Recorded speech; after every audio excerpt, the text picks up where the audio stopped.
Good afternoon, and thank you for joining Conversations for College Success. Before we talk about our topic today, I'd like to give a huge, great big shout out and thank you to Gloria Ware, who actually sent me the information about the Afros and Audios Festival that I was able to attend with my audio extraordinaire, Miss Imari Hill. Having said that, today's topic is going to be about networking, and that's exactly what we both had an opportunity to do at Afros and Audios. It was in Baltimore, Maryland, from October 18th to the 20th. So the first thing I think I'd like to ask Miss Hill is, what did she think about the festival, and did she have any preconceived thoughts about what would happen versus what did happen? I was really impressed by everything that happened at the event. I enjoyed how there were vendors, how they had different discussions to teach you the importance of marketing, networking, how to set up for a podcast or anything like that. It gave a wide variety for everyone, no matter what level you were at. And I was not, it wasn't that I wasn't expecting it to be so good as it was, but I was honestly just thinking it might be an event where they advertise a few equipment, speak a little bit, and that was it. Like, I didn't realize it was going to be that in depth. And also I didn't realize that there was going to be so many people who really wanted the best for each other and uplifted everyone. It was a great time. I absolutely agree. That's what I was the most blown away about. I wasn't exactly sure what to expect either, but having gone to conferences before or festivals, people stand up and talk and share, but they don't necessarily share everything. They aren't necessarily totally open because they see you as competition. I did not get that sense at all. Everyone there wanted to see everyone else be successful. And quite frankly, people stopped us to talk to us. So we didn't have to approach anyone, which I also appreciated. And everyone that we spoke to shared information with us to help us. And as for myself, being a new podcaster, I was blown away by that. I really appreciated it. And that's how we met Daviana. And then I cannot right now think of the gentleman's name, but he has a podcast about Detroit, which I think is amazing. Because to me, Detroit and Cleveland are very, very similar. Although I'm sure he would think Detroit is better. I'm not going to argue that point right now. And then the other gentleman that we met who also wanted to know about our podcast and what we were doing and was able to share information about how he did things. And then he had a session on having events in person. And I hadn't even thought about doing events in person. And I had always heard about monetizing. And the wonderful gentleman from Detroit shared with me how I could monetize my account. I was like, oh my gosh, people are so open, welcoming, and supportive of helping others to be successful. So I really, really, really appreciated that. And shout out to all the folks who were helpful and of assistance. And then looking at a couple of the podcasts that I attended, the one where a gentleman had, I think he had over 50 podcasts in place. And I was trying to understand, I think at a certain number of podcasts, you're going to continue. And anything under that number of 50, which I didn't see 50 as a magic number, shows you what I knew, people tended to stop or quit. And so I'm not at 50 yet, but I'm approaching. So we're going to be going forward, Miss Imari Hill, with this. And I sincerely appreciate your support and going with me. Now, the other thing was, and I don't know how much you totally want to share, but there was a gentleman there from NBC, but not at the local level, at the national level, who was very impressive. And one of the things that came out, just him, there was someone else there from CNN. It was based on a story that one of the participants shared, that they both stood up and shared how they could help her. That was so impressive. What were your thoughts about that? I was blown away, and I just felt like it was the right place at the right time. And I'm just very impressed that no matter how much success they had, they were willing to help someone in need. That's rare. And I really do believe that festival will really help her out. And I hope that she, listens to their advice and goes from there. But that just goes to show how impactful that festival was and how people really, like I was saying before, cared and wanted the best, not just for themselves, but for other people. And talked about their experiences, what went well, what didn't go well, what they learned from it. And you could learn from some of their experiences as well, which I thought was helpful. And one of the things that I'm going to share, I think we're both going to have to work on as it relates to that is, and I think more than one person shared this, whatever you were planning to charge someone, triple it, which was interesting to hear. However, they had all had experiences where they felt or was probably informed later that their pricing was too low, that they needed to have increased what they were charging people for their services.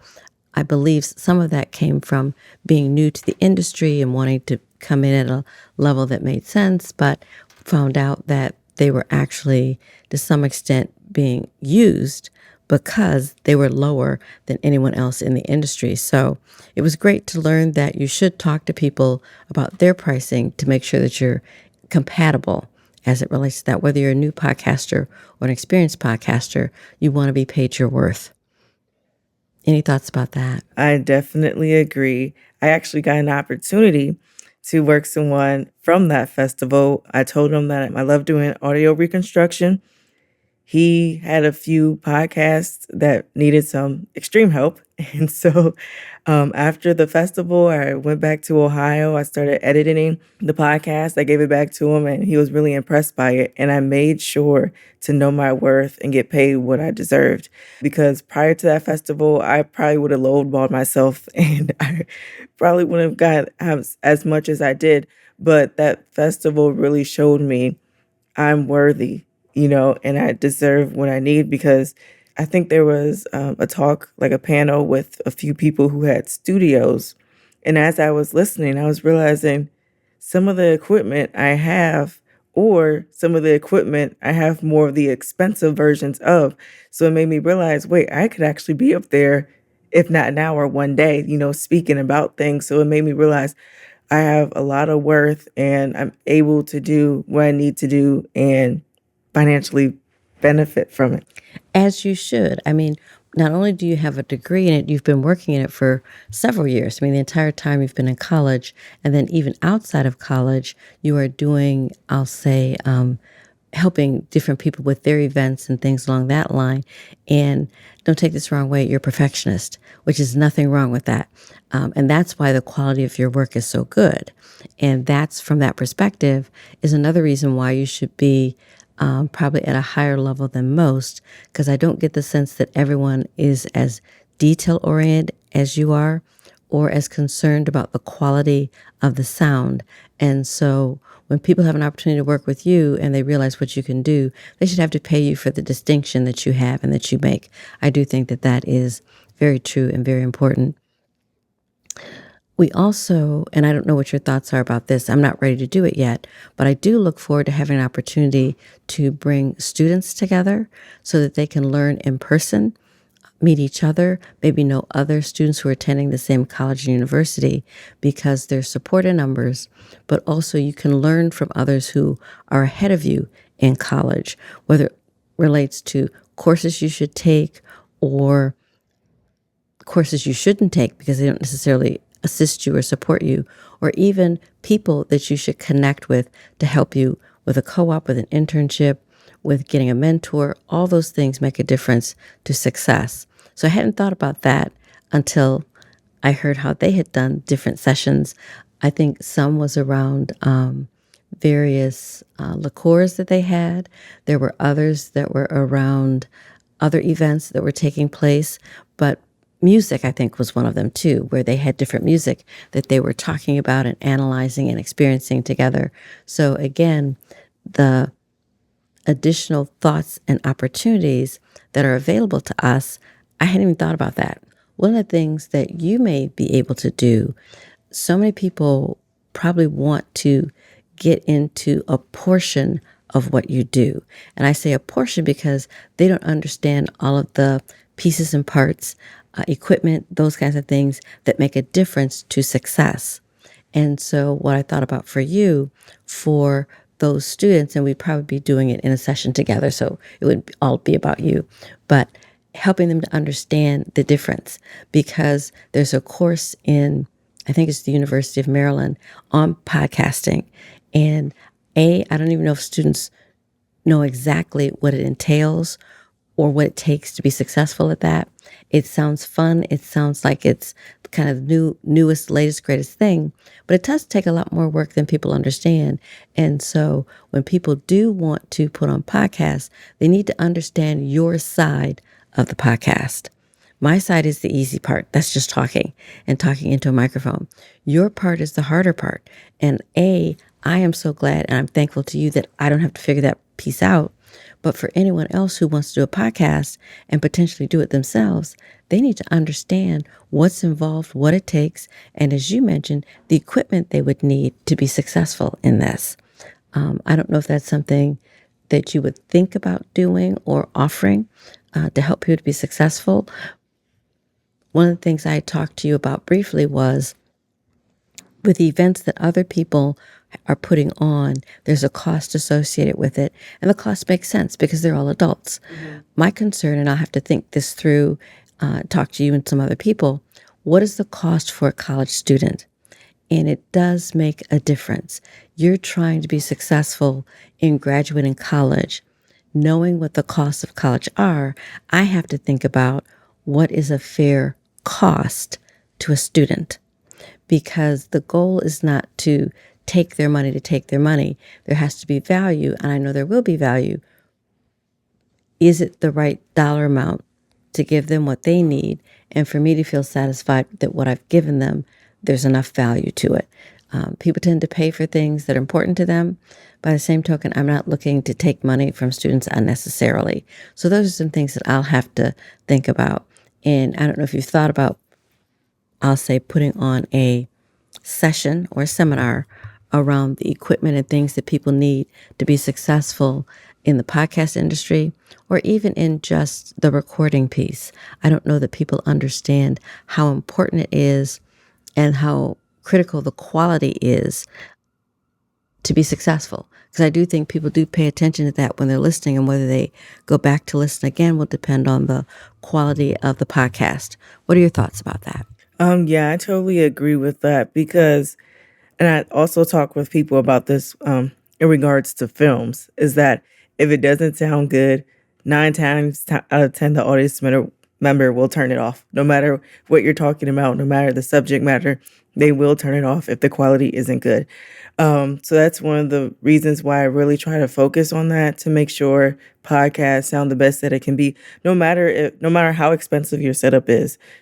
I just happen to be able to fix things if it's not at the best quality in regards to the microphone. Say if you have a microphone that's only $60, I'm able to kind of fix that a little bit and make it sound, you know, not like $1,000 microphone, but much better. It's good to really research and get information, but I would love to help people out in regards to that, because I think a lot of people who want to start a podcast think they have to pay a bunch of money. And to a degree, if you want it to be the quality, like the best of the best, then yes. However, if you just want to start, just grab a microphone and just start talking and record. Hit the record button. It doesn't hurt. So yeah, it's one of those things to where there's different levels in regard to recording. It doesn't hurt to start, but yeah, it still takes a lot. So more than people anticipate. Well, I would agree with you as it relates to that too. Podcasting is not easy. I do several records sometimes before I actually send something to you, either because I've lost my train of thought or because I've thought of something after the fact that I want to add that's missing. So I don't just do the podcast and send it to you. I create the podcast. I then listen to it and decide, does it include all the elements that need to be included for that particular topic? So I still have very fond memories of Afros and Audios, the festival. I look forward to going again next year as well. And I think we'll both be more sophisticated as it relates to that. And hopefully we'll be able to connect with a number of the people that we met this year.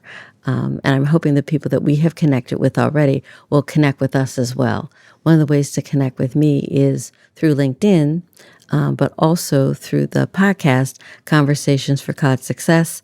And also, any questions can be sent to conversationsforcollegesuccess@hotmail.com. Any final thoughts? I'll say this, if you can go to the festival, definitely go. It's worth it, every single penny. I'll also say if you want to start a podcast out there, do it. I don't care how good or bad the quality is, you can get to that point where you actually can get the money to afford high quality equipment, and not only high quality equipment, but maybe pay somebody to do everything for you. It's a process, but still take a chance and you should be fine. I agree with that. And I will say that I have been doing it just over a year now, with your assistance, of course. I couldn't do it by myself. Having said that, though, the more podcasts I do, the better I feel about them, if that makes sense. There are some where I have to be careful that I don't go too in depth, in which case I then will break it up into two pieces or two parts, because that will make it easier for students to digest. And I think that's important as well. I definitely want to thank you for attending with me. Again, I want to thank Gloria Ware for sending me the email and the information. And I also want to thank my listeners. And hopefully, if you're not already a subscriber, you'll become a subscriber. We definitely have a lot more information to share as we continue to work together.